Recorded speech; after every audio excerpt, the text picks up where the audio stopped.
इससे अच्छी रैम इस प्राइस ब्रैकेट में नहीं है। तो अगर आपको बेस्ट बैटरी बैकअप वाला लैपटॉप चाहिए, इसको आप कंसीडर कर सकते हो। तो ये लैपटॉप कोडिंग, एडिटिंग, गेमिंग, इन सारी चीज़ों के लिए मैं सजेस्ट करता हूँ। तो दोस्तों 30,000 आप लोगों का बजट है एंड एकदम सही वीडियो पे आए हो। इस वाली वीडियो में मैं आपको 16 GB रैम वाले लैपटॉप्स भी बताने वाला हूँ एंड अच्छी ब्रांड से बताऊंगा। डोंट वरी, मैंने सबके पीछे अच्छी खासी रिसर्च कर रखी है, बहुत सारे लैपटॉप्स को खुद यूज़ भी कर रखा है, ठीक है। एंड कुछ लैपटॉप्स में आप हल्की फुल्की गेमिंग एंड एडिटिंग भी कर सकते हो। सो लिस्ट को शुरू करने से पहले एक चीज़ और बता दूं, सारी best buying links description box में है। Now without further ado let's start the list. सबसे पहला लैपटॉप है MSI Modern 14। अब देखो इसमें i3 1315U मिलता है। जिनको नहीं मालूम है भाई, ये एक 6 कोर का CPU है एंड काफ़ी ज़्यादा पावरफुल CPU है। पावर एफिशिएंसी भी है, मतलब बैटरी बैकअप भी अच्छी खासी दे देता है एंड इसमें आपको 14 इंचेस की full HD IPS anti glare panel मिलती है। उसके साथ साथ इसमें 8 GB की रैम है। इसको बहुत सारे लोग बोलते अपग्रेड नहीं कर सकते हो, लेकिन मैंने इस लैपटॉप को जब यूज़ किया था तो मैं जानता हूँ भाई, इसमें आप रैम को अपग्रेड कर सकते हो। इसमें 512 GB की SSD मिलती है। SSD को भी आप अपग्रेड कर सकते हो। इंटेल के अल्ट्रा HD ग्राफिक्स हैं। छोटे मोटे गेम्स लो सेटिंग पे ये ईजिली हैंडल कर लेगा। बैटरी बैकअप की अगर मैं बात करूँ तो ये आपको 4 घंटे तक की बैटरी बैकअप दे देगा, मैक्सिमम 4.5 घंटे की बैटरी बैकअप अगर आप बहुत बेसिक से काम कर रहे हो। बाकी कोडिंग, डेली के टास्क वगैरह है, मतलब day to day task easily ये लैपटॉप हैंडल कर सकता है। अब दोस्तों आगे जो लैपटॉप है हमारा वो आता है from the house of Asus Go 14। अब इसमें भी आपको 14 इंचेस की full HD anti glare display मिल जाती है, लेकिन खास बात यह है कि इसमें आपको जो Ryzen 3 CPU मिलता है। वैसे तो ये सिर्फ 4 कोर का ही CPU है, अगर आप यहाँ पे देखोगे तो यहाँ पे क्लियरली मेंशन्ड है 4 कोर्स। 4 कोर का ही CPU है, लेकिन काफ़ी ज़्यादा पावर एफिशिएंट CPU है। तो अगर आपको बेस्ट बैटरी बैकअप वाला लैपटॉप चाहिए, इसको आप कंसीडर कर सकते हो। इसमें आपको 8 GB की रैम मिलती है, 512 GB की SSD मिलती है। SSD Gen 3 SSD है एंड रैम DDR5 रैम है। तो इससे अच्छी रैम इस प्राइस ब्रैकेट में नहीं है। सैडली कि ये जो रैम है इसको अपग्रेड नहीं कर सकते हो, but day to day task के लिए अच्छी बैटरी बैकअप के लिए इसमें आपको कोई भी कमी नज़र नहीं आएगी। उसके बाद इसमें आपको MS ऑफिस मिल जाता है लाइफ टाइम के लिए। एंड बैटरी बैकअप की अगर मैं बात करूँ तो ईजिली आपको 5.5 घंटे तक की बैटरी बैकअप ये लैपटॉप दे देगा नॉर्मल यूज़ पे।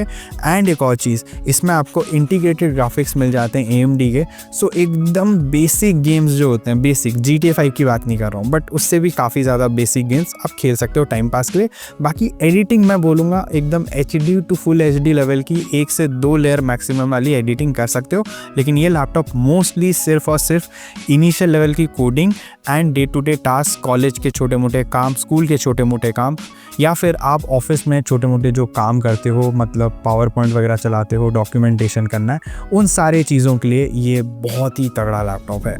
उसके बाद दोस्तों आता है एसर का एस्पायर लाइट। अब देखो इसमें आपको Ryzen का 5625U CPU मिल जाता है। ये एक 6 कोर का CPU है एंड बहुत ही ज़्यादा तगड़ा CPU है भाई इस प्राइस ब्रैकेट में। उसके साथ साथ 16 GB की रैम मिल जाती है, जो इस लैपटॉप की परफॉर्मेंस को और थोड़ी ऊपर लेकर जाती है। इससे ज़्यादा आप रैम अपग्रेड नहीं कर सकते हो, बट इस प्राइस में इस CPU के साथ 16 GB की RAM is more than sufficient. 512 GB की SSD मिल जाती है, इसको आप अपग्रेड कर सकते हो। मेटल बॉडी फिनिश में आता है, जो मोस्ट ऑफ द लैपटॉप्स इस प्राइस ब्रैकेट में नहीं मिलते हैं। एंड इसमें आपको 15.6 इंचेस की फुल HD डिस्प्ले मिल जाती है, एंटी ग्लेयर पैनल है। और बैटरी बैकअप की अगर मैं बात करूँ तो 4.5 घंटे तक की बैटरी बैकअप मिल जाएगी। एंड AMD के इसमें वेगा ग्राफिक्स मिल जाते हैं, इंटीग्रेटेड ग्राफिक्स हैं। तो ये लैपटॉप कोडिंग, एडिटिंग, गेमिंग, इन सारी चीज़ों के लिए मैं सजेस्ट करता हूँ 30,000 रुपये के आसपास में। अगर आपको मान लो Ryzen में नहीं जाना है, इंटेल में जाना है, तो आप Lenovo का V15 G3 ले सकते हो। इसमें आपको i3 12 Gen मिल जाता है 1215U। अगेन ये भी 6 कोर का ही CPU है एंड 16 GB रैम के साथ आता है। इसको आप फर्दर अपग्रेड नहीं कर सकते हो। एंड 512 GB की SSD है, इसको आप अपग्रेड कर सकते हो। इंटेल के अल्ट्रा HD ग्राफिक्स हैं। सो इस इंटीग्रेटेड ग्राफिक कार्ड के हेल्प के थ्रू आप GTA 5 लो सेटिंग पे एंड Valorant जैसे गेम्स खेल सकते हो। बाकी रही इसकी डिस्प्ले की बात, तो 15.6 इंचेस की full HD anti glare panel मिल जाती है। बैटरी बैकअप की बात करूँ तो सेम 4 से 4.5 घंटे की बैटरी बैकअप ये दे देगा। एंड माइक्रोसॉफ्ट ऑफिस का pro plus edition lifetime के लिए मिल जाता है, which is a great thing. मेरे हिसाब से ये लैपटॉप एक काफ़ी ज़्यादा वर्सेटाइल लैपटॉप है। मतलब इसमें आप एडिटिंग, हल्की फुल्की गेमिंग, इसमें आप कोडिंग, ये सारी चीज़ें कर सकते हो और ऑफिस के काम, डॉक्यूमेंटेशन, हर चीज़ ये लैपटॉप संभाल सकता है। अब देखो ये अगेन HP की तरफ से आने वाला लैपटॉप है, HP 15। जो मैंने बताया था Asus वाला लैपटॉप एग्जैक्टली सेम लैपटॉप है। सारी कन्फिगरेशन इसमें आपको सेम मिल जाती है, बस इसमें डिस्प्ले 15.6 इंचेस की है, उसमें 14 इंचेस की थी। बाकी इसमें सेम CPU मिलता है, सेम रैम DDR5 रैम है एंड SSD भी सेम है। SSD को आप अपग्रेड कर सकते हो रिप्लेस करके। और बैटरी बैकअप की अगर मैं बात करूँ तो ईजिली ये भी आपको 5 घंटे तक की बैटरी बैकअप दे देगा। तो देखो ये एक लैपटॉप है और Asus वाला है, दोनों सिमिलर परफॉर्मेंस ही देने वाला है। इसको मैं बोलूँगा आप ट्रेडिंग के लिए यूज़ कर सकते हो क्योंकि डिस्प्ले स्लाइटली बड़ी है, वो कैरी करने में इससे ज़्यादा इजी है क्योंकि काफ़ी छोटा फुटप्रिंट है।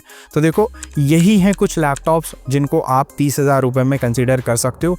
बढ़िया परफॉर्मेंस देंगे अपने काम के हिसाब से, मैंने काम स्पेसिफिकली बता दिए हैं। सो अगर डाउट है तो वापस एक बार देख लो कौन से लैपटॉप में कौन सा काम करने के लिए मैंने कहा है। लिंक्स डिस्क्रिप्शन बॉक्स में। अगर फर्दर कोई सवाल है, सुझाव है तो कमेंट कर लेना, मैं आपके कमेंट्स का रिप्लाई दे दूंगा। मैं मिलता हूं आपको अगले वीडियो में। Until then, over and out.